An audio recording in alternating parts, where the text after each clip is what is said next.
ఈరోజు గురు పూర్ణిమ, అదే వ్యాస పూర్ణిమ అంటారు. ఆ సందర్భంగా మనమందరం ఇలా కలవటం మాస్టర్ గారి అనుగ్రహం. ప్రత్యేకంగా నేను మాస్టర్ గారికి కృతజ్ఞతలు తెలియజేసుకుంటున్నాను. వస్తూ ఉన్నప్పుడు మా అక్కయ్య గారు అది ఒక చిన్న క్వశ్చన్ అడిగారు, అసలు వ్యాస పూర్ణిమ అంటే ఏంటని. వ్యాస పూర్ణిమ గురించి జస్ట్ 2-3 సెంటెన్సెస్ మాట్లాడుకుని చెప్పుకోదలుచుకుని అంత ఇతర రాశిలో ఉత్తరాషాఢ నక్షత్రంలో చంద్రుడు వచ్చినప్పుడు ఈ పౌర్ణిమ వస్తుంది. కర్కాటక రాశి మొత్తం మానవ జాతికి అలాగే భూమికి అన్నిటికీ సంబంధించి ఏం చేస్తుందంటే భూమి మీద జీవుడు మనిషిగా పుట్టడానికి శరీరాలు కల్పించే రాశి అందరికీ.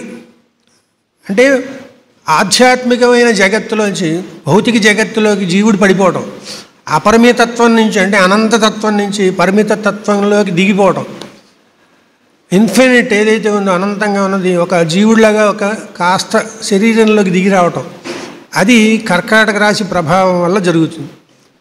నెక్స్ట్ మకర రాశి ఏం చేస్తుందంటే ఆధ్యాత్మిక పునరుజ్జీవనం, ఆధ్యాత్మిక జీవనంలోకి అడుగుపెట్టడం మకర రాశి, భౌతిక జీవనంలోకి అడుగుపెట్టడం కర్కాటక రాశి. ఈ మధ్యలో ఇంకో రాశి వస్తుంది వృశ్చిక రాశి. అది ఫిజికల్ డెత్, అంటే భౌతికంగా శరీరం చచ్చిపోవడం. మనిషి ఎవరైనా పోతుంటే ఖచ్చితంగా వాడి మీద వృశ్చిక రాశి ప్రభావం ఉంటుంది. వృశ్చిక రాశి ప్రభావం గమనించలేము, ఎవరికి తెలియదు. ప్రాణం పోకడ వాన రాకడ అంటారు చూసారా, ప్రాణం ఎలా పోతుందంటే ఎంత ప్రయత్నం చేసినా తెలుసుకోలేడు. ఒక్క మహాత్ములు తప్ప మిగతా వాళ్ళు ఎవరు ప్రాణం ఎలా పోతుందో చెప్పలేరు, తెలియదు. ఎందుకంటే ఎక్కడెక్కడికో పోతుంటుంది ప్రజ్ఞ. ఏదో టైంలో కళ్ళల్లోంచో ముక్కులోంచో వేరే అవయవాల్లోంచో ప్రాణం వెళ్ళిపోతుంటుంది. అది వృశ్చిక రాశి ప్రభావం. కానీ ఇక్కడ గురు పౌర్ణమి సందర్భంగా మనం గుర్తుపెట్టుకోవాల్సింది ఏంటంటే వ్యాసుడు ఈ ఆధ్యాత్మిక జీవనానికి కావాల్సిన సమస్తం ఇచ్చాడు. అటు పురాణాలు ఇచ్చాడు, ఆ తర్వాత ఇన్ని రాసినా సరే ఈ భారతం అన్నీ చెప్పినా కూడా భారతం గురించి మాస్టర్ ఏమన్నారంటే మాంసాహారం అన్నారు. మాంసాహారం ఏంటండి అంటే అంతా యుద్ధాలు కొట్టుకోటు చావటాలు ఇవే ఉంటాయి తప్ప ఇంకా అంతకంటే ఏమి చెప్పలేదు నువ్వు. అందుకని భాగవతం రాయని స్పెషల్గా వేదవ్యాసుడికి నారదుడు చెప్పాడు. అది మాస్టర్ భాగవత రహస్య ప్రకాశంలో ఇచ్చారు. అది అందుకని వ్యాసుడు వల్ల ఈ భాగవతం అంతా రావటం, దానివల్ల మానవుడు దివ్య మానవుడై ఆ తర్వాత అవతారం ఎలాగైతే భూమి మీదకి దిగి వస్తుందో అలాగ భగవంతుడు మనలోకి అవతరించడం, మనందరిలోకి భగవంతుడు వస్తాడు. ఆ భగవంతుడు రావటం అనేది ఏదైతే ఉందో అది మకర రాశితో మొదలవుతుంది. మకర రాశి కొండకి గుర్తు, కర్కాటక రాశి సముద్రానికి గుర్తు. కొండెక్కేమనుకోండి పైనుంచి చూస్తే ఊరు మొత్తం కనిపిస్తుంది, సముద్రంలో దిగితే ఏమొస్తుంది, ఏం కనబడదు. అందుకని మనకు పుట్టిన వెంటనే మనకి ఏవీ తెలియదు.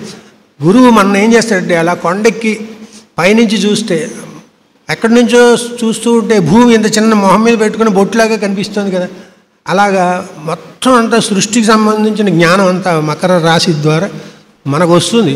ఈ రహస్యాలన్నీ మనకు మాస్టర్ స్పిరిచువల్ ఎస్ట్రాలజీ, ఆధ్యాత్మిక జ్యోతిష్యం అని తెలుగులో కూడా ఉంది. మాస్టర్ పుస్తకాలు అన్నీ చదవాలి మనం అందరం. ఒకటి చదివాం ఇది ఇంట్రెస్ట్ అది ఇంట్రెస్ట్ కాదు, అది ఎందుకో కూడా ఇప్పుడు చెప్తాను. అలాగా మనకు మకర రాశి ద్వారా మనం సాధన చేసుకుని ధనుస్సు రాశికి వెళ్ళాలి. అలా ధనుస్సు రాశికి వెళ్తే అక్కడ మనిషిలోకి భగవంతుడు అవతరిస్తాడు.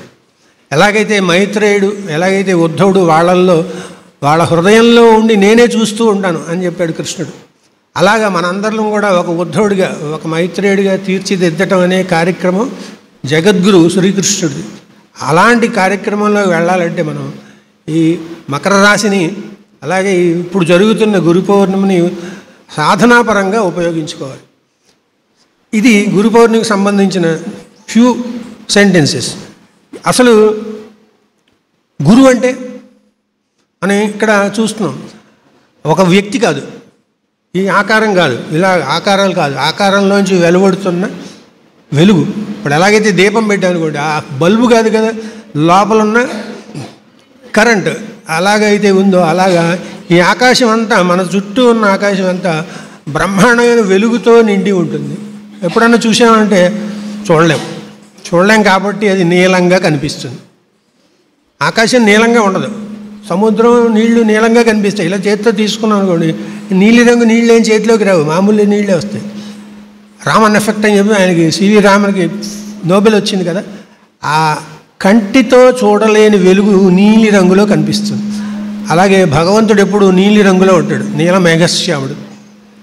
ఈ రహస్యాలన్నీ చెప్పేవాడు గురువు. ఆ వెలుగ్గా ఉంటాడు ఆయన, అంతే తప్ప ఒక ఆకారం మాస్టర్ ఇలా ఉంటారు అలా ఉంటారని వర్ణించడానికి వీల్లేదు. ఏ రకంగానే ఉండొచ్చు, ఏ రకంగానే ఉండొచ్చు. అందుకని గురువు అంటే వ్యక్తి కాదు అని గుర్తుపెట్టుకోవాలి. గురువుకి నమస్కారం అంటే ఈ చోట్లో ఉన్న వెలుగుకి నమస్కారం. ఆ చోట్లో వెలుగ్గానే ఉంటాడు గురువు ఎప్పుడు. మనకు మటుకు ఒక శరీరంతో కనిపించవచ్చు, సిగరెట్ తాగొచ్చు, లేకపోతే అసలు ఏవి తినకపోవచ్చు, తినచ్చు. ఏంటి ఇలా ఉంటాడు ఆ గురువు అనుకోవచ్చు, వాళ్ళు ఇష్టం వచ్చినట్టు ఉంటారు. వాటి గురించి మనకు అనవసరం. ఇప్పుడు అసలు గురువు మనకేం చెప్తాడు? మాస్టర్ గారి దగ్గర హోమియో మందు తీసుకుంటూ ఆంధ్ర యూనివర్సిటీలో పనిచేసేవాళ్ళు నాతో ఒక మాట అన్నారు. నాకు ఎంత ఆశ్చర్యం వేసిందంటే, నేనే అనుకోండి కాసేపు ఆ యూనివర్సిటీలో పనిచేసేవాడు నేనే, ఈయనే మాస్టర్ గారు. ఈయన దగ్గరికి వెళ్ళాను, నాకు మెడిసిన్ కావాలంటే అవి కావాలంటే అన్నీ తీసుకున్నాను, బాగుంది. ఒకరోజు నాకు పెళ్ళి అయిపోయింది. పెళ్ళి అయిపోయిన తర్వాత నేను అమ్మాయిని అనమాట. కాసేపు ఆయన గారు పోయారు. పోతే అప్పుడు మళ్ళీ మాస్టర్ దగ్గరికి వెళ్ళి, మాస్టర్ ఇలా అయింది. అదేమిటమ్మా అన్నిసార్లు నా దగ్గరకు వచ్చావు కదా, ఇలా పెళ్లి చేసుకుంటున్నాను మాస్టరు, సార్ జాతకం చూస్తారంటే చెప్పేవాడిని కదా ముందర అడిగితే అన్న. మిమ్మల్ని అడగాలనిపించలేదండి. సరే తప్పేం లేదు దాంట్లో. కానీ వాళ్ళు నాకు చెప్పేది ఏంటంటే, ప్రతి దాంట్లోనూ జోక్యం చేసుకుంటాడండి ఆయన. మా పర్సనల్స్ ఆయనకి ఎందుకు చెప్పండి, దీనికి ఎందుకు చెప్పండి నా పర్సనల్. ఏదో వచ్చి మాట్లాడమని వెళ్ళిపోయాను అంతే తప్ప అదేంటి ఇదేంటి అని అడుగుతారేంటి. గురువు అలా ఒప్పుకోడు. మీరు శ్రీకృష్ణ గురుచరణ సన్నిధి పుస్తకం ఉన్నాయి చూసారా, 4 వాల్యూమ్స్. దాంట్లో చిత్రమైన కొన్ని సెంటెన్సులు రాశారు మల్లాది పున్నయ్య శాస్త్రి. ఆయనకి సబ్బుతో రుద్దుకోవడం ఎలాగో చెప్పారు మాస్టర్. సబ్బుతో రుద్దుకోవడం నేర్పాలి, స్నానం చేయడం నేర్పారు, పళ్ళు తోముకోవడం నేర్పారు, షేవ్ చేసుకోవడం నేర్పారు. ఇంకా గురువు ఏం చేస్తాడంటే వంట వండుకోవడం కూడా నేర్పుతారు. ఎందుకంటే అవి కూడా రావు మనకు. అదేసి ఇదేసి ఏదో వేసేసి కలపకూడదు, 2 కలిపి తినేస్తూ ఉంటాం. పంచదార పెరుగు కలప తినకూడదు, తింటాం, బాగుంటుంది. అలాగే చాలా ఉన్నాయి. అందుకని గురువు ఏం చేస్తాడంటే మన జీవితం ప్రతి అంశంలోనూ ప్రతి సన్నివేశంలోనూ ఉంటాడు ఆయన. అలా రానివ్వాలి మనం. ఇక్కడ లైట్ వేసామనుకోండి హాల్ అంతా వస్తుందంటే కుదరదని అక్కడ గోడ కట్టేసుకుంటే ఎవరికి నష్టం? హాల్కి దానికే మనక, హాల్కి నష్టం లేదు, లైట్కి నష్టం లేదు, మనకే నష్టం, వాడుకోలేం.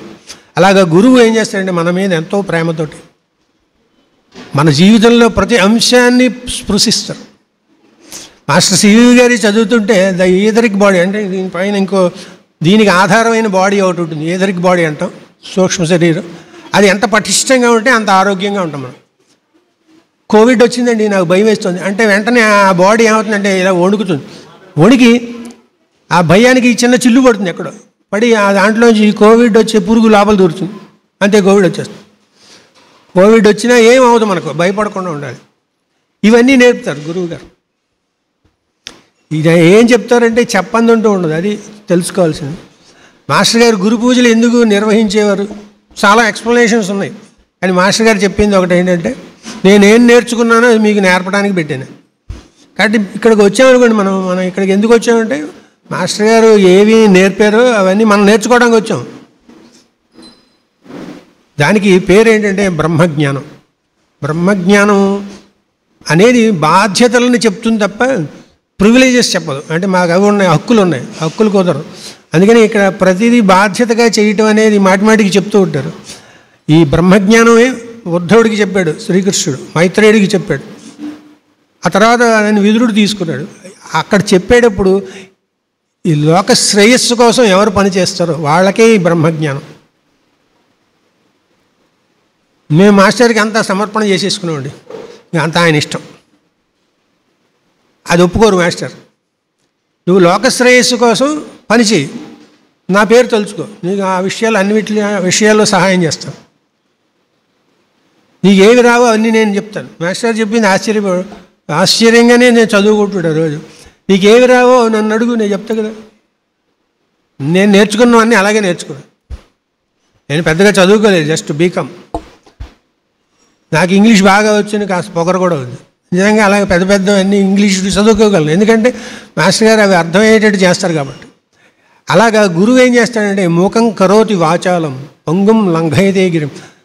మాట్లాడలేని వాడిని మధ్య ఉపన్యాసకుడిగా చేస్తాడు, నడవలేని వాడిని కుంటివాడిని కొండలు దూకిస్తాడు. ఇలాంటివన్నీ చేయగలడు, చేయనిస్తే. మనం చేయనివ్వాలి. అందుకని ఏం చేయాలంటే ఆయన పేరు చెప్పి లోక శ్రేయస్సు కోసం ఏదో ఒక సత్కర్మ చెయ్యాలి. అది ఫస్ట్ చెప్పే కండిషన్ అనమాట. సమర్పణ చేసుకుంటున్న మాస్టర్కి ఇంకా ఆయన ఏం చెప్తే అది చేస్తామంటే నిజంగానే చేయాలి. గురువు కోరుకునేది అది ఒక్కటేట. మన డబ్బులు దశకాలు ఏ ఒక్కలేదు ఆయనకి. పేరు ప్రతిష్టలు అన్నీ మీకే ఇచ్చేసాను సార్, అన్నీ వదిలేసి మీ వెనకాలే వచ్చేస్తానండి, అసలు వద్దు. అలాగా చెప్పిన పని చేయి చాలు. అలాగే మాస్టర్ ఏం చేస్తారంటే జీవిత సారాంశం చెప్తారు. మనం జీవిత సారాంశం ఏంటి అంటే మనం ఎప్పుడైనా ఆలోచిస్తాం అసలు జీవితం ఒకటి ఉంటుందని తెలుసు తప్ప దాని సారాంశం కూడా ఉంటుంది. అంటే బత్తాయి పండు ఉందనుకోండి, దాని రసం తీస్తే ఎలాగైతే సులభంగా అలా తీసుకోవచ్చు, అలాగా జీవితం మొత్తానికి సారాంశం ఏమిటి అంటే త్రికరణ శుద్ధి. మన మనస్సు, ఆలోచనలు, మనం మాట్లాడే మాట, మనం చేసే పని, ఈ మూడిట్లో తేడా ఉండకూడదు. చాలామంది అలాగే అనుకుంటుంటారు కానీ చివరి నిమిషానికి వచ్చేసరికి పోతుంది. అది అనుకున్నది చెప్పలేరు, అది జస్ట్ ఒక డిఫెక్ట్ అంతే తప్ప కావాలని చేస్తారని కాదు. అనుకున్నది పూర్తిగా చెప్పలేరు, చెప్పింది చేయలేరు, అది ఉండకూడదు. అందుకని గురువు ఏం చేస్తారంటే ఏం ఆలోచిస్తున్నావో అది ధైర్యంగా చెప్పగలిగి ఉండాలి.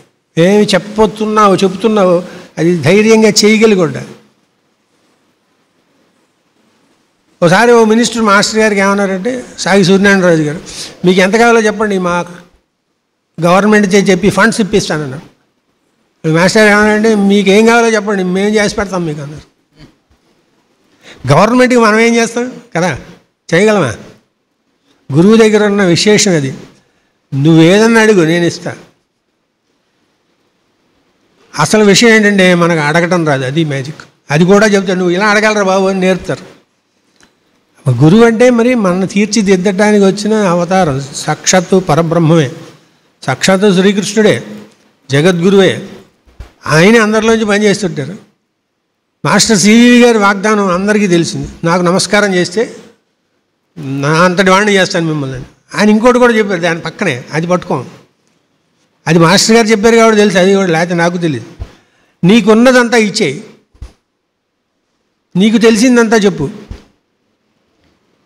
మాస్టర్ గారు 1922లో బాడీ వదిలేశారు కదా, మే 12. ఆ లోపల చివరిలో ఏమన్నారంటే నేను ఏదైతే సాధించానో అదంతా మీకు ఇచ్చేసాను, ఇంకా ఏం లేదు, అంతా మీకు ఇచ్చేసాను, నేను ఏమేమి తెచ్చుకున్నాను. అలాగే రామకృష్ణ పరమహంస గారు వివేకానందుడిని చివరిగా పిలిచి ఆయనకి ఒక మాట చెప్తాడు, నరేన్, ఈ క్షణం నుంచి నేను బికారిని, ఏవీ లేవు నా దగ్గర. అదేంటి అంటాడు, నాకున్నది ఏం చేశాను ఇవాళ వరకు, ఆధ్యాత్మిక సాధనకు సంబంధించిన శక్తి మొత్తం నీకు ఇచ్చేశాను.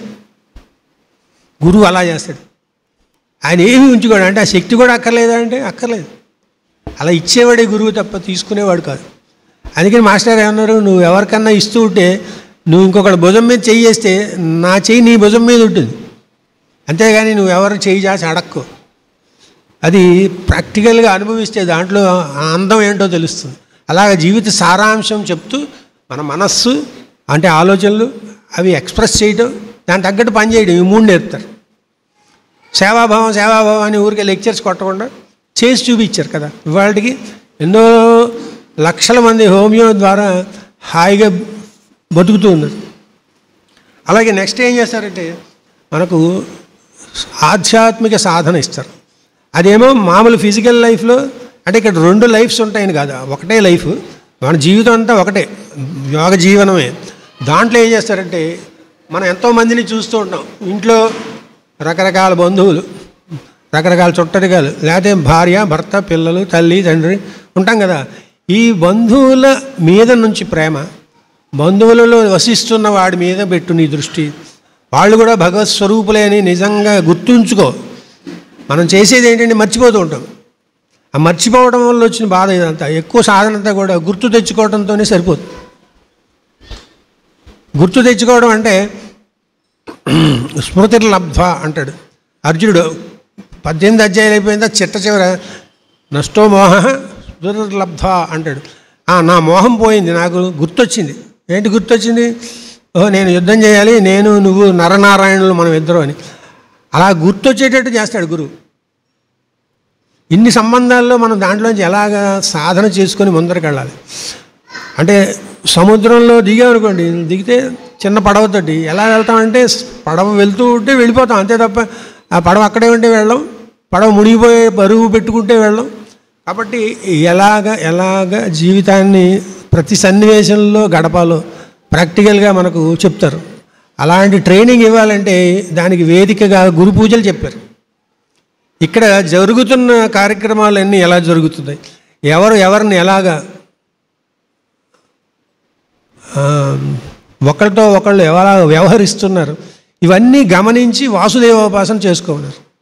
వాసుదేవుడు అంటే అందరిలో వసించేవాడు, విష్ణుోపాసన అంటే ఈ శరీరం భగవంతుడి శరీరం అని గుర్తుపెట్టుకోవడం.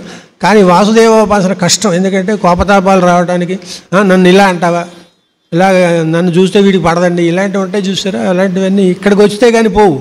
అందుకని గురు పూజలకి రావాలి. ఇంట్లో విష్ణుోపాసన వాసుదేవోపాసన కూడా చేసుకోవాలి. నెక్స్ట్ గురువు సాక్షాత్ పరబ్రహ్మ, ఆయనకి నమస్కరించిన ప్రతివాడిని పరబ్రహ్మముగా చేయటానికే ఉన్నారు వాళ్ళు, అంతే తప్ప హోమియో మందులు ఇవ్వటానికి లేకపోతే ఇంకా రకరకాల విద్యలు నేర్పడానికి. ఏ విద్య నేర్పినా దానికోసమే. ఎన్ని పుస్తకాలు రాసి ఎన్ని రకాల శాస్త్రములు మనకు అందించినా వాటన్నిటికీ లక్ష్యం ఏంటంటే పరబ్రహ్మముగా మనం తయారు చేయటం. మనం పరబ్రహ్మంగా తయారు చేస్తే ఆయనకి ఏంటి లాభం? మనం ఆ లెక్కలేసేది. నీకు నేను ఇచ్చేస్తే నాకేంటి లాభం అంటాం మనం కదా. అలాంటి లాభాలు నష్టాలు లేవు ఇక్కడ. ఇదంతా కూడా ప్రేమ సంబంధించినది తప్ప వ్యాపారానికి సంబంధించింది కాదు. మాస్టర్ రోజు ఒకటి అంటారు, నా ప్రేమ సామ్రాజ్యంలోకి అందరికీ ఆహ్వానం. ప్రేమ సామ్రాజ్యంలో ఆహ్వానం ఎలాగా? ఏమైనా పెళ్ళా, ఇన్విటేషన్ రాసి రెండు అంటే అందరూ వస్తారు. గురు పూజలు రెండు అంటే వస్తున్నారు. ఈ ప్రేమ సామ్రాజ్యం ఏంటి, దాని సంగతి ఏంటి, దానిలోకి ఎలా వెళ్తాం అది కూడా ఆయనే చెప్తారు, మనకు తెలియదు. లేకపోతే దాంట్లోకి వెళ్ళటం అనేది ప్రతి మానవుడు అనకూడదు, జీవుడు అంటే మనం ఏమనుకుంటాం, ఏదో బతుకున్నవాడు అనుకుంటాం. అలా కాదు. ఇక్కడ ఇనువు ఉంది అనుకోండి, ఇక్కడ బంగారం ఉంది, ఆ అణువులు ఉంటాయి చూసారా, ఆ అణువు కూడా జీవుడే. అది గుర్తుపెట్టుకో. అంత స్మాల్గా అంత సూక్ష్మంగా జీవుడు అంటే వాడి చుట్టూ ఈ భూతాలన్నీ కట్టుకుంటూ ఉంటాయి. కొన్ని రకాల భూతాలు కట్టుకుంటే ఇనుము అవుతుంది, కొన్ని కట్టుకుంటే బంగారం అవుతుంది, కొన్ని కట్టుకుంటే ఒక పక్షి అవుతుంది, కొన్ని కట్టుకుంటే ఒక జంతువు అవుతుంది, కొన్ని కట్టుకుంటే చెట్టు అవుతుంది, కొన్ని కట్టుకుంటే రాక్షసులు అవుతారు, కొందరు అయితే మనుషులు అవుతారు, కొందరు దేవతలు అవుతారు. కానీ ఇన్నిట్లో ఉన్నది ఒకడే చిన్న నలుసు. ఆ నలుసు ఆకాశం. ఇదే ఈ కాస్త ఆకాశమే. ఈ ఆకాశమే అంత చిన్నగా ఉంటుంది మనలో. దానికి ఎదుగు బొదుగే ఉండదు, ఎప్పుడు అంతే ఉంటుంది. ఎదిగేది తగ్గేది అంతా కూడా ఈ శరీరానికి సంబంధించినవి. ఈ శరీరానికి సంబంధించిన ఎముకలు, చర్మం, మాంసం, నెత్తురు ఇవన్నీ గ్రహాల ద్వారా వచ్చేవి. ఈ గ్రహాలకు అతీతంగా వెళ్ళాలి. మాస్టర్ ప్రేయర్ చేస్తే గ్రహాతీతం అయిపోతామని చాలామంది చెప్తుంటారు. ఇక్కడికి వెళ్తే ఇది అన్ని చోట్ల ఉంది కదా, ఇది మనలో ఉంది, ఎక్కడ చూడాలి. ఇలాంటి ఆకాశం మనలో ఉందని శాస్త్రం చెప్తుంది. మాస్టర్ గారు తైత్రీయోపనిషత్తులో ఇచ్చారు దహరాకాశం. ఏదైతే ఆకాశం అంతా ఉందో దాంట్లో ఏదైతే బ్రహ్మాండంగా వెలుగుతూ ఉన్నాడో జ్ఞానస్వరూపుడుగా పరబ్రహ్మ, ఆ పరబ్రహ్మే నీకు ఇక్కడ హృదయంలో ఆకాశంలో దహరాకాశ రూపిణిగా ఆ శక్తి ఉంది. అక్కడికి వెళ్ళే ప్రయత్నం ఎలాగ చెప్తారు గురువు. అక్కడికి వెళ్ళాలి. అక్కడికి వెళ్ళాలంటే దానికి మనకు ఏవి ఉండాలి, ఏమి ఉండకూడదు, ఇవి కూడా చెప్తారు. ఇన్ని చెప్తే ఇన్ని నేర్చుకోవాలి అంతే తప్ప మాస్టర్ ఇవన్నీ ఎందుకు, మాకు ఒకసారి నమస్కారం అనుకుంటారు చాలా. అంటే మనం ఎల్కేజీలో ఉన్నాం అనమాట. ఎల్కేజీ మెల్లిగా కేజీలు అన్నీ పాస్ అవ్వాలి కదా, ఫస్ట్ క్లాస్ సెకండ్ క్లాస్ అలా పాస్ అయ్యి వారు కోరుకున్న విధంగా తయారవటం అనేది గురువు సంతోషించే విషయం. ఎప్పుడు ఎల్కేజీలో ఉంటే ఏం సంతోషిస్తారు? మాస్టర్ అన్న మాట ఏంటంటే, నేను పరమ గురువులందరికీ వాళ్ళు చెప్పిన జ్ఞానం పంచడానికి ఉన్నవాడిని. నాకు శిష్యులు అలా ఏం లేరు. నన్నంటే ఇష్టపడి ఫాలో అయ్యేవాళ్ళు ఉన్నారు. అలాంటి వాళ్ళని నా హృదయంలో పెట్టుకుంటాను. మీరు కూడా ఫాలో అవ్వండి. అంటే నన్ను ఫాలో అవ్వండి కాదు, జ్ఞానం ఫాలో అవ్వండి. అలాగే నాకులాగా అందరి గురించి చెప్పండి. ఆయన అంతటి వాడిగా తయారవటం అంటే మాస్టర్వి బాగా ఆకలింపు చేసుకోవాలి, సాధన చేసుకోవాలి. దాంట్లో సేవాభావంతో, ప్రేమతోటి అందరికీ ఆ విషయాలు అందించాలి. మన బాధ్యత అది. గురువుకి బాధ్యత ఏంటంటే శిష్యుడిని పరబ్రహ్మంగా తయారు చేయటం. మరి శిష్యుడికి బాధ్యత ఏంటి? ఏం లేదండి, ఊరుకో ఉండమన్నారు సిఈవి గారు. ఊరుకో ఉండమంటే ప్రేయర్ చేసేటప్పుడు ఆలోచనలు గీలోచనలు ఏం లేవు, ఏం జరుగుతుందో గమనించి ఊరుకో. బయటకు వచ్చేసిన తర్వాత చేయాల్సినవి చెయ్యాలి. అప్పుడు కూడా ఊరుకుంటున్నాం. మనం చేయదలుచుకున్నవి అన్నీ చేసేస్తూనే ఉంటాం. ఏమన్నా అయిపోతే అంత మాస్టర్ డే అంటాం. మన ప్రాబ్లం వచ్చిందనుకోండి, అన్నీ చేశానండి, రోజు చేస్తూ ఉంటాను, కానీ ప్రాబ్లంలో ఇరుక్కున్నాను, మాస్టర్ డే ఎలా బయటపడేస్తారు? ఎవడు చేయమనండి కదా. మనం యోగ సూత్రాలు అందుకే ఏం చెప్తారంటే అసిధారా వ్రతం అంటారు ఒకటి. 2 బ్లేడ్ మీద నడవటం. బ్లేడ్ మీద నడవగలం అసలు మనం? బ్లేడ్ ఇలా పెట్టుకున్నాం కూడా చెయ్యి కట్ అయిపోతుంది కదా. బ్లేడ్ మీద నడవటం ఎంత కష్టమో అది కష్టంట. ఏది యోగ అభ్యాసం, యోగ జీవనం చేయడం. మరి అంత కష్టమైంది మాకు ఎందుకండి అంటే, ఎవరికి కష్టం అంటే ఇదంతా అనవసరం అనుకునే వాళ్ళకి కాదు, ఇదే కావాలి మాకు అనుకునే వాళ్ళకి.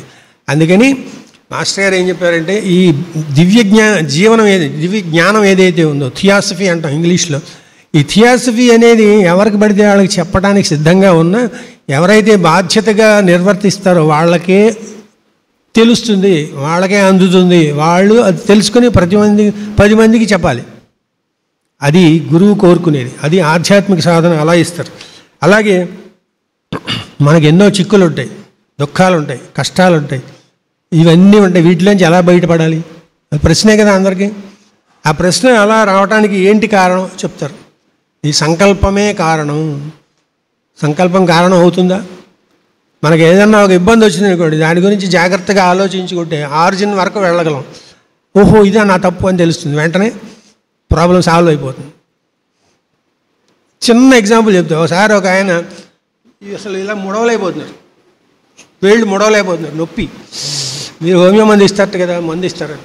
మందు ఇవ్వనండి అన్నాడు. మందు ఇవ్వరా? ఎందుకంటే ఒక మాట చెప్తే కోపం తెచ్చుకోకండి. మీ మనస్సులో ఒకటి అస్సలు నేను ఏమైనా సరే దీన్ని వదలను, చూస్తా దీని అంతు అని అనుకుంటున్నారు కదా అన్నాను. కాసేపు ఆలోచించి, అవునండి నిజమే, ఈ క్షణం నుంచి చీచి అయితే అయింది లేదా లేదు వదిలేశాను. నిజంగా మనసారా అనుకోండి, మనసారా అనుకుంటున్నానండి అన్నాడు. వెంటనే ఇలా అన్నాడు. అంతే. ఇలా అనకపోవడానికి కారణం ఏంటి? లోపల వదలను, వాడిని వదలను. ఇలా పట్టుదలలో ఉంటాయి చూసారా, అలా గట్టిగా పట్టుబడితే ఏమవుతుందంటే శరీరం మీదకి వచ్చి దేంతో అయితే మనం పట్టుకోగలమో అవి పట్టుకోవడానికి వీలు లేకుండా అయిపోతాయి. నడవలేకుండా వీలు లేకుండా అయిపోతాయి కాళ్ళు. ఎందుకంటే మనం నడవకూడని వైపు నడుస్తున్నాం, అదే గుర్తు. కాళ్ళు నొప్పులు వచ్చాయి అంతే తప్ప డయాబెటీస్ వచ్చింది కాళ్ళు నొప్పులు వచ్చాయి అదే ఉండవు. ఏమనుకోకండి, ఎవరన్నా ఇబ్బంది పడితే క్షమించండి. అలా ఎన్నో ఉన్నాయి. మాస్టర్ చెప్తాడు కడుపు మంట కళ్ళు మంటలు వస్తున్నాయి ఏంటంటే, ఎవరిని చూస్తే కడుపు మంట. చాలామంది నచ్చని విషయం ఇంకోటి ఉంది, ఏమనుకోకండి, ఇది కూడా యాక్సిడెంట్లు అవుతుంటాయి చూసారా. మనలో ఈర్ష్య ఉంటే అవతల వాడికి అది ఉంది, నాకు లేదు, అవతల వాడికి అది ఉంది, అలా ఎప్పుడు ఏడు మొహం పెట్టుకుని పైకి నవ్వుతూ ఉంటే యాక్సిడెంట్ అయిపోతుంది. యాక్సిడెంట్ అయిన వాళ్ళు ఎవరినన్నా అడిగి చూడండి, కాల్సిన మీ క్లోజ్ ఫ్రెండ్స్ ఎవరైనా ఉంటే, లేకపోతే మనకే అనా అనుభవం ఉన్నా కూడా. అందుకని మన మనస్సులో సంకల్పాలు మనకు చిక్కులు తెస్తాయి. మన మనసులో సంకల్పాలు మనకు బాధలు తెస్తాయి, కష్టాలు తెస్తాయి. జిల్లెడు 3 ఎమ్మంటుంది, ఇష్టము అయిష్టము అనేవి నీకు కష్టము నష్టము కూరుస్తాయి, జాగ్రత్త. సింపుల్. ఇష్టపడితే దొరకలేదనుకోండి కష్టం కదా, మనకు అనుకున్నది అవ్వడం కష్టంగా ఉంటుంది. చిచి ఏమిటి అవ్వట్లేదు కష్టపడతాం. అలాగే అయిష్టం, వద్దు నాకు అనుకుంటుంటే దానివల్ల నష్టం ఏమో, దానివల్ల మనకు లాభం అవుతుందేమో, అంత సింపుల్గా చెప్తుంది ఆవిడ. ఇలాంటివన్నీ చెప్తారు గురువు. అలాగే ఇంకా జీవితానికి లక్ష్యం ఏంటి అసలు? ఏవో లక్ష్యం ఉండాలి కదా. ఫలానా సీఈఓ అవ్వాలి, లేదా పెద్ద కోటీశ్వరుడు అయ్యి పెద్ద ఇండస్ట్రీ పెట్టాలి, 1000 మందికి రతన్ టాటా అంబానీ వాళ్ళలాగా ఉద్యోగాలు ఇవ్వాలి, లేకపోతే ఈ ప్రైమ్ మినిస్టర్ మోడీ గారు కాదు నేనే అవ్వాలి, లేకపోతే ఆయన జో బైడెన్ నేనే అవ్వాలి అమెరికా ప్రెసిడెంట్. ఇవన్నీ కూడా లక్ష్యాలే. అవి లక్ష్యాలు కావు. మన లక్ష్యం ఏంటో చెప్పారు మాస్టర్. ఆ లక్ష్యం ఏంటో కూడా మనం తెలుసుకుంటే మాస్టర్ ఇచ్చిన ఒక పెద్ద ప్రణాళిక ఎంత బాగా మనకు అలా చూచాయగా అర్థమవుతుంది. అది చివరిలో చెప్తాను. అందుకని దీనికి మనం ఏం చేయాలి? ఇంత పెద్ద కార్యక్రమం మనకి ఇస్తుంటే దీనికి ఏం చేయాలంటే ఫస్ట్ చేయాల్సింది మాస్టర్కి నమస్కారం పెట్టడం.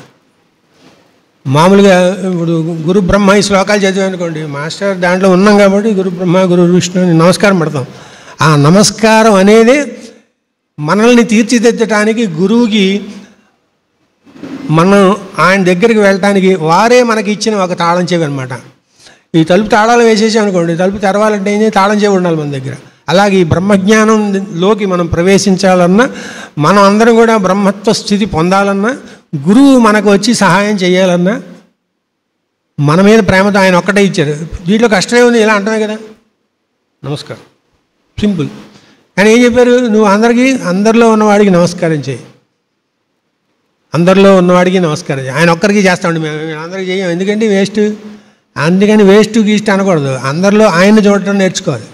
అందరిలో ఈకే గారిని చూడటం, లేకపోతే అందరిలో సివివి గారిని చూడటం, అందరిలో తాతగారిని చూడటం మన ఇష్టం. అది అక్కడేం రిస్ట్రిక్షన్స్ లేవు. కానీ మీరు ఎవరిని చూడదలుచుకున్నా ఆ వెలుక్కే దండం పెడతారు. అది సో మనకి ఇచ్చిన మెయిన్కి నమస్కారం అంటే ఇదం నమమ, ఇది నాది కాదు. ఇక్కడ హృదయం దగ్గర చేయబెట్టి ఇదం నమమ అంటే ఇది నీదే, తీసుకో. అలాగా మన తీర్చిదిద్దటానికి వారు ఇచ్చిన మన మీద ప్రేమతోటి నమస్కారం ముద్ర. అలాగే ఇంకా మనం చేయాల్సినవి ఉండకూడనివి 2 ఉన్నాయి. ఆ 2 మెల్లిగా కోర్సులు అంటే ఎలా చేయగా సాధన పోతాయి. ఎలాగా అంటే, ఒకటి కోరిక ఉండకూడదు. అదేంటండి, కోరిక లేకుండా మాస్టర్ ప్రేయర్ ఎలా చేస్తాం? మాస్టర్ చెప్పారు దానికి ఆన్సర్. నీ ఇష్టం, 100 కోరుకున్నా ఏం పర్వాలేదు, రోజు ప్రేయర్ చేసుకుంటూ ఉండు. దాంట్లో నీకు అతి ముఖ్యమైనవేవో అవి నేను తీరుస్తాను, మిగతా నువ్వు మర్చిపోయేటట్టు చేస్తాను. మనకే గుర్తుండదు, నేను ఇదివరకు ఇలా అనుకున్నానా అంటే మనకే డౌట్ వచ్చేస్తుంది మన మీద. సో అలా మనలో కోరికలు ఎగరగొట్టేస్తారు. పరబ్రహ్మానికి దండం పెడితే కోరికలు లేని స్థితి ఆయనే ఇస్తాడు. మనం విడిగా కోరికలు లేని స్థితిలోకి నేను వెళ్ళాలి అనుకోక్కర్లేదు. ఇంకొకటి, రేపు ఎలా జరుగుతుంది నాకు, ఇవాళ అంతా ఇలా బ్రహ్మాండంగా ఉంది, ఏ రోజు బ్రాహ్మణ జీవితం గడపమన్నారు మాస్టర్ సివివి గారు కూడా. ఇప్పటి వరకు ఇన్ని లక్షల మంది దీంట్లో ఉత్తీర్ణులు అయ్యారు, నంబర్ కూడా ఇచ్చారు. వీళ్ళందరూ బ్రాహ్మణులు అన్నారు. నేను అప్పుడప్పుడు క్వశ్చన్ వేసుకుంటాను, నేను బ్రాహ్మణుడు, ఎందుకంటే బ్రాహ్మణ కుటుంబంలో పుట్టే కాబట్టి. బ్రాహ్మణుడికి ఉన్న లక్షణం ఏంటంటే సంపాదించడం, ఇచ్చేయడం, అంతే తప్ప దాచుకోకూడదు. కొంచెం కష్టం, ఎంతో కొంత బ్యాలెన్స్ ఉండాలి కదండి. ఇప్పుడు ఇక్కడి నుంచి విజయవాడ వెళ్ళాలంటే డబ్బులు ఉండాలి కదా, అవి కూడా ఇచ్చేసి ఇక్కడే ఎవరు తీసుకెళ్తాడని రోడ్డు మీద నుంచి ఉంటే ఎలాగా కదా. కానీ మాస్టర్ గారు తన జీవితంలో చేసి చూపించారు. ఆయనకున్న సమస్తం దానం చేసేశారు. వీరు లాస్ట్ టైం విజయవాడలో చెప్పారు, ఎవరో అప్పులు పాలయ్యాడు, వాడు వస్తే వాడిని చంపడానికి సిద్ధంగా ఉన్నారంటే ఎప్పుడో కొన్నారట స్థలం. ఆ స్థలం కాగితాలు ఇచ్చేసి, సరే నీ అప్పు చెల్లి చేసుకో, మనం చేస్తాం. అసలు ఏవో 10 రూపాయలు ఉన్నాయనుకోండి, 10 ఇచ్చేస్తాం, 1 రూపాయన్నా ఉంచుకుంటాం. అలా ఉంచుకోకుండా ఇచ్చేయగలగటం అనేది ఏదైతే ఉందో అది గురువు నేర్పిస్తాడు. గురువు దగ్గర బ్రహ్మ విష్ణు మహేశ్వరులు ముగ్గురు ఉంటారంటే ఆయన సృష్టించగలడు, కొత్తగా తయారు చేయగలడు, లోటు లేకుండా చేయగలడు. వైష్ణవి శక్తి అంటే లక్ష్మి ఎక్కడ ఉంటే అక్కడ లోటు ఉండదు. అలా తీసామనుకోండి మళ్ళీ అన్నీ వచ్చేస్తాయి. అలాంటి ఎక్కడన్నా చూసారా మీరు? అలా తీసేస్తుంటే మళ్ళీ అలా వచ్చేస్తాయి. గుంటూరులో ఒకళ్ళు ఉన్నారు, అలా అన్ని అక్షతలు తీసామనుకోండి మళ్ళీ నిండా వచ్చేస్తాయి అక్షతలు. ఆ నీళ్ళు గ్లాసుకి తీసామనుకోండి మళ్ళీ గ్లాసు నీళ్ళు వచ్చేస్తాయి. అలా అక్షంతలు పూలు విభూతి పడుతూ ఉంటాయి వాళ్ళ ఇంట్లో. బాబా గారు ఇదంతా ఎందుకు చెప్తున్నానంటే గురువు అవన్నీ చేస్తాడు. ఆయన పూర్తి విశ్వాసం ఉండాలి, పూర్తి నమ్మకంతో చెయ్యాలి. సో మన మీద ఆ ప్రేమ సాధన ఏదైతే చెప్పారో అవి చెయ్యాలంటే ఏ కోరిక ఉండకుండా మాస్టర్కి నమస్కారం ప్రాక్టీస్ చెయ్యాలి. నాకేం అక్కర్లేదు, మీరు చెప్పింది చేస్తాను, మీరేం చెప్పారో అది చేస్తాను, మీరు ఎటు నడవమంటే అటు నడుస్తాను, మీరు చేయమంటే చేస్తాను అన్నది కావాలి గురువుకి వాగ్దానం, అంతే తప్ప మిగతా ఏం అక్కర్లేదు. నెక్స్ట్ ఇంకా 2 నిమిషాలు. ఎంతవరకు మన మనస్సుని ఉద్ధరిస్తారంటే, మనస్సు అనేది ఇక్కడి నుంచి బయటికి వెళ్ళాలనుకోండి ఆ తలుపే, అలాగే బయట నుంచి లోపల రావాలంటే అదే తలుపు. అలా మన మనస్సే బయటికి రావాలన్నా అదే, లోపలికి వెళ్ళాలన్నా అదే. ఈ గురువు ఏం చేస్తాడంటే మన మనస్సుని ఒక్కొక్క మెట్టు ఎక్కించి మనస్సు నుంచి బుద్ధిలోకి తీసుకెళ్తాడు. వివేకము, మనం వివేకం ఉపయోగించేటట్టు చేస్తాడు. ఇది చెయ్యొచ్చు, ఇది చేయకూడదు, ఇది మంచిది, ఇది చెడు.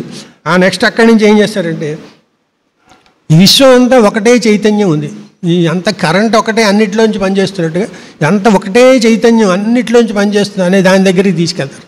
వివేకం ఉపయోగిస్తేనే, అంతే తప్ప ముందరే మేము చైతన్య స్వరూపం అంటాం కాదు. స్టెప్ బై స్టెప్ అది అయిన తర్వాత ఇంకా పైన ఈ మొత్తం సృష్టికి ఆదిశక్తి గాయత్రి అక్కడికి తీసుకెళ్తారు. దానికి పైన ఇంకా అంత ఆనందమయమే, ఇదంతా ఇంకోటి లేదు, సృష్టి మొత్తం ఆనందమయం. ఆ ఆనందమయం పైన ఏముంటుందంటే ఇంకా భగవంతుడు తప్ప ఇంకెవరు లేరు. ఈ స్టెప్స్ ఏవైతే ఉన్నాయో ఇవన్నిటినీ ఒక్కొక్క మెట్టు ఎక్కిస్తారు. ఎక్కించి మీరే భగవంతుడు, మాస్టర్ని ఒకళ్ళు అడిగారు, మాస్టరు మీరు భగవంతుడు కదా, నాలో భగవంతుడు మేల్కొని పనిచేస్తున్నాడు, మీలో కూడా అలాగా భగవంతుడు మేల్కొని పని చేయాలి, అదే నా ఆశంసనము, అదే నా కోరిక, అదే మనందరికీ మాస్టర్ గారు ఇచ్చిన పెద్ద వాగ్దానం. దాన్ని మనం ఎంత సిన్సియర్గా నమ్మి, ఎంత సిన్సియర్గా వారు చెప్పిన సేవా కార్యక్రమాల్లో పాల్గొడ్డు, ఎంత సిన్సియర్గా తోటి వారిని ప్రేమిస్తామో అంత సిన్సియర్గా అట్నుంచి మనకు అనుగ్రహం వర్షిస్తూ ఉంటుంది. అలాంటి అనుగ్రహం మాస్టర్ ఇస్తున్నారు కాబట్టి దాన్ని ఉపయోగించుకునే స్వార్థం అన్నా కొంచెం ఉండాలి మనకు. వై నాట్ కదా. రామకృష్ణ పరమహంస గారు, బాబా గారు మొన్న ఒక ఇది పెట్టారన్నమాట, ఎవరైతే ఆధ్యాత్మిక జగత్తులో ఎంటర్ అవుతారో వాళ్ళు తొందరగా పడండి, కంగారు పడండి ఎప్పుడు, ఎందుకంటే పక్కన ఎముడు ఉంటాడు, ఎప్పుడు తీసుకెళ్ళిపోతాడో తెలియదు ప్రాణాన్ని. ఇప్పుడే వచ్చేయాలి అనుకోండి, ఇప్పుడే ఇక్కడి నుంచి ఇంటికి వెళ్ళేంత వరకు అక్కలేదు, ఇప్పుడు ఇచ్చేయాలి అంతే మాకు అంటాము మనం. అలాగా అనాలి, అంత సంకల్ప శక్తిని ఉపయోగించాలి. ఉపయోగించాం 3 రోజులు చెప్తాడు ఆయన రామకృష్ణ. 3 రోజులు సరిగ్గా చేయండి, మీకు ఏ దేవత ప్రత్యక్షం కావాలన్నా అది వచ్చేస్తుందని. ట్రై చేసామా? చెయ్యాలి. అలాగా ఇన్ని రహస్యాలు ప్రతిదీ చెప్తాడు. మనకి ఏది అవసరం అది చెప్తారు గురువు, అంతే తప్ప అన్నీ చాలా ఉన్నాయి. తంత్రం చెప్పండి, మంత్రం చెప్పండి, అది చెప్పండి, ఇది చెప్పండి అంటే అవన్నీ వద్దురా నీకు మాస్టర్ సి నమస్కారం అనుకోవట. కొందరికి అవి చెప్పచ్చు, లలిత సహస్రనామాల్లో విశేషాలు చెప్పచ్చు, సౌందర్య లహరిలో చెప్పచ్చు, ఎన్ని చెప్పినా ఇదే చెప్పచ్చు. ఏది చెప్తారనేది తెలియదు. మళ్ళీ ఏది చెప్పినా మనల్ని ఆ ఆనంద స్థితి, నువ్వు భగవంతుడు ఒకటే అనే స్థితికి మనల్ని ఉద్ధరిస్తారు. అలాంటి ఉద్ధరించే మహా గురువు మాస్టర్ గారి సాన్నిధ్యంలో మనందరం కలవటం.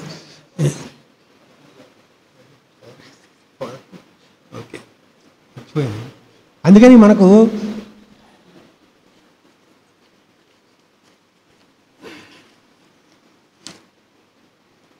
ఈ మనస్సు చేసే మ్యాజిక్ల గురించి ఎలా ఉంటాయంటే, మనం చాలా రోజులు భయపడుతూ ఉంటాం. దేనికి భయపడతాం అంటే, పరీక్ష రాయాలి, బాగా చదువుకున్నాం, రాస్తామో లేమో, చదువుకున్నా కదా భయం ఎందుకు కదా, కాన్ఫిడెన్స్ లేదు. అదే మాస్టర్ ఎస్ట్రాలజీ చెప్పారు, ఎస్ట్రాలజీలో కొన్ని భలే చిత్రమైన మెలకువలు ఉంటాయి. మొన్న ఒకళ్ళు జాతకం చూపించారు, 7 కుజుడు శుక్రుడు కలిసి ఉన్నారు, అది కాస్త సింహం అయింది. ఇలాంటి పరిస్థితుల్లో ఇది ఎలా ఉంటుందంటే, వీడికి హార్ట్ ట్రబుల్ వస్తుంది. కుజుడు అక్కడ ఉన్నాడు కదా, 8 ఉన్నాడు కుజుడు, సారీ 6 కాదు, కుజుడు 8 ఉన్నాడు కదా, హార్ట్ ట్రబుల్ వస్తుంది. సరే ఏదో డిస్కషన్ అయింది, ఎందుకో కార్యక్రమం కాస్త పక్కకు పోయింది. ఆ తర్వాత వాళ్ళు 4 రోజుల తర్వాత ఫోన్ చేసి చెస్ట్లో ట్రబుల్ వచ్చింది, స్టంట్ వేస్తారట, ఇలా ఉంది పరిస్థితి ఇప్పుడు అని ఫోన్ చేశారు. అది ఎలాగా మరి మాస్టర్ చెప్తేగా తెలిసింది.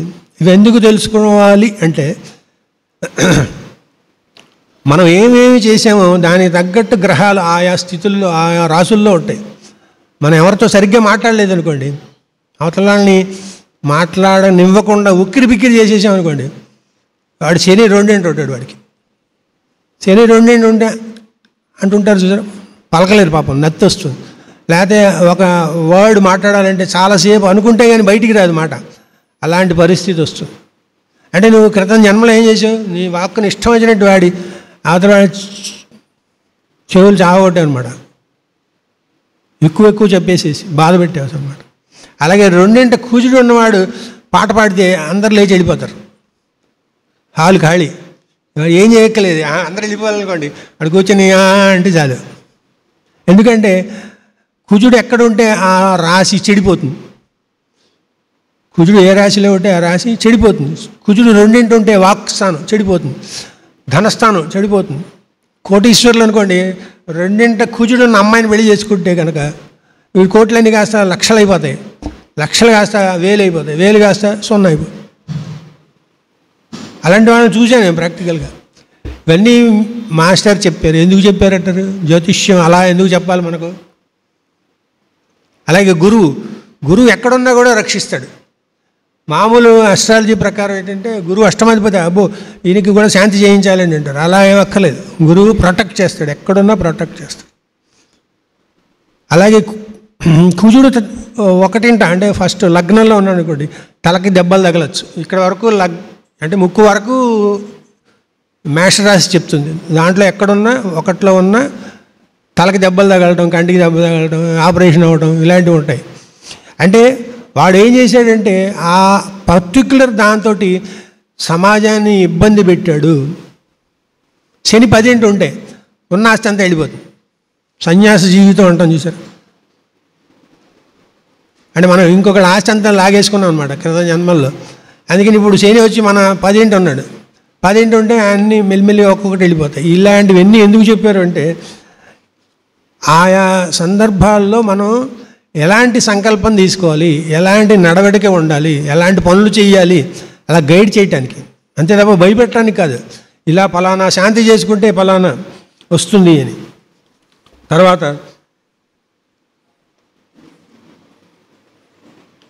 ఎన్ని సాధనలు ఇచ్చారో అటు తైత్రయోపనిషత్తులో కానీ, భాగవత రహస్య ప్రకాశంలో కానీ, స్పిరిచువల్ అస్ట్రాలజీలు కానీ, దీన్ని అన్నిటికీ బేస్ ఒకటి ఉంది.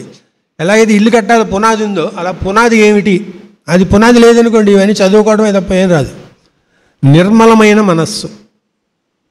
నిర్మలమైన మనస్సు అంటే ఇది వస్తే తప్ప ఏమి రాదని క్లియర్గా ఇచ్చారు. అదేంటంటే మనం ఏమనుకుంటున్నాం అది చెప్పాలి. ఫస్ట్లో చెప్పుకున్నాం చూసారా, అలాగా లోపల ఒకటి అనుకోవడం, బయటకు ఒకటి చెప్పడం, అలాంటివి చేయకూడదు. ఇంకా ఏం చెప్పచ్చు మనకు?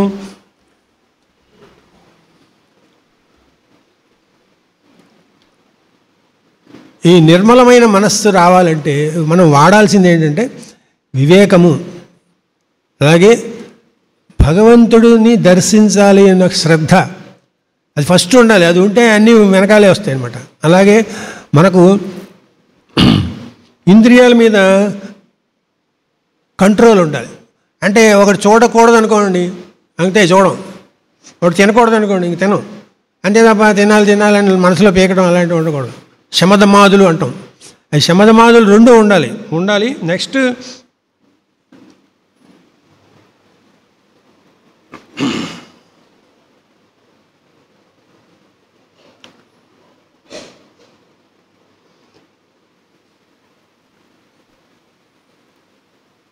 భయపడకూడదు. దేనికి ఏ వచ్చినా సరే భయపడకూడదు. ఈ భయం అనేది ఎందుకు వస్తుందంటే చెప్పలేము. భయపడే వాళ్ళకి ఆయాసం వస్తుంది. ఎందుకంటే లంగ్స్ ముడుచుకుపోతాయి, కొంచెం అలా ముడిచిపోతే అలా పీల్చుకోవాల్సి వస్తుంటుంది. శరీరంతో ఈ శరీరమే నేనని పూర్తిగా తాదాత్మ్యం చెందినప్పుడు ఖచ్చితంగా భయం వేస్తుంది. భయం వేస్తుందా లేదా? మనకు చిన్న ఎగ్జాంపుల్ ఏంటంటే దోమ కుట్టింది అనుకోండి, డెంగ్యూ ఏమో. ఇప్పుడు అంతా అన్ని చోట్ల డెంగ్యూ ఉంది, మలేరియా ఉంది, రకరకాల ఫీవర్స్ ఉన్నాయి. దోమ కుట్టంగానే సరే వెంటనే అందరూ ఇంట్లో వాళ్ళు మంచి సమావేశం ఏర్పాటు చేస్తారు. ఇది డెంగ్యూ ఏమో, హై ఫీవర్ తగ్గట్లేదు, ఎలాగా హోమియో మందులు పనిచేయవండి అనేవాళ్ళు కొందరు ఉన్నారు. హోమియో మందులు పనిచేస్తాయో చేయవో డౌట్. మళ్ళీ ఒక పక్కన హోమియో మంది వేసుకుంటారు, ఇంకో పక్క ఎల్లో మంది వేసుకుంటారు, ఎల్లోపతి కూడా. హోమియో ప్రాక్టీస్ చేసేవాళ్ళు చాలామంది రాజమండ్రిలో నాకు తెలిసిన వాళ్ళు. అది ఎల్లోపతి మందులు ఇంజక్షన్లు అవి ఇచ్చేస్తుంటాడు. ఏంటంటే నువ్వు చదువుకున్నా కదా అని అడిగాను సార్. నేను ఏం చేయను సార్, ఎవడు రాడు మా దగ్గరికి, ప్రాక్టీస్ ఉండదు, ఏముండదు. బాగా ఇస్తే వాడే వస్తాడు కదా. దానికి ఒక ఎగ్జాంపుల్ చెప్తే చూడండి ఎలా ఉంటుందో. అంటే మనం గురువు ఇచ్చింది ఎంత శ్రద్ధగా పాటించాలి అని దానికోసం ఈ ఎగ్జాంపుల్. ఒక అబ్బాయిని తీసుకొచ్చారు, 8-9 ఏళ్ళు ఉంటాయి. వాడికి కళ్ళు ఇలాగా మెల్లకళ్ళలాగా ఉన్నాయి, జ్వరం 102 ఉంది. పాస్కి వెళ్తుంటే నెత్తురు పడుతుంది, నెత్తురు పడటం ఆగి పస్ పడుతుంది, చీము. ఇది కేసు. అన్నీ అయిపోయింది. ముందరే చెప్పాను, నేనే హోమియో డాక్టర్ని కాదు, మాస్టర్ ఇచ్చి చదువుకున్నాను, మందులు ఇస్తాను అంతే. మరి ఏం చేయనండి 3 నెలలు అయింది, 3,000 అయ్యాయి, తగ్గట్లేదు, ఎలా చేయాలి అని అడిగాను. నేను అడిగినవి చెప్పాను. సరే ఆ అబ్బాయిని ఎన్ని అడిగినా సరే వాడు ఏం చెప్పట్లే. బాబు చిన్నపిల్లాడు, నీకు సైకిల్ తొక్కడం ఇష్టమా అని అడిగి, సైకిల్ తొక్కుతానండి అన్నాను. సైకిల్ తొక్కుతుంటే పడిపోయావా అన్నాను. పడిపోయానండి అన్నాడు. దెబ్బ తగిలిందా? దెబ్బ తగిలిందండి. ఎక్కడా చూపించాను, సరిగ్గా ఈ రీజియన్లో చూపించాడు. దానికి వెనకాలే ఉంటుంది సరిగ్గా కిడ్నీ. అంటే మనం ఇక్కడ హోమియో చదువుకుంటున్నాం, హోమియో నేర్చుకుంటున్నాం అంటే కాస్త ఎనాటమీ కూడా తెలుసుకోవాలి. మాస్టర్ని అడగాలి, నాకు ఇది నేర్పండి అని నేర్పుతారు. లేకపోతే అలా చకచక వచ్చే పేషెంట్లు అందరికీ కేషీట్లు రాయడం, మందులు ఆయన ప్రిస్క్రైబ్ చేస్తే పొట్లా కట్టడం, ఎలా వేసుకోవాలి చెప్పడం అయిపోయింది. అలా కాకుండా కాస్త ఇంట్రెస్ట్ తీసుకొని ప్యాథాలజీ ఏంటి, ఎనాటమీ ఏంటి అవి కూడా తెలుసుకోవాలి. తెలుసుకుంటే అవునండి ఇక దెబ్బ తగిలిందండి, అప్పటి నుంచి జ్వరం వచ్చిందండి, అవునండి అయితే తగ్గిపోతుంది.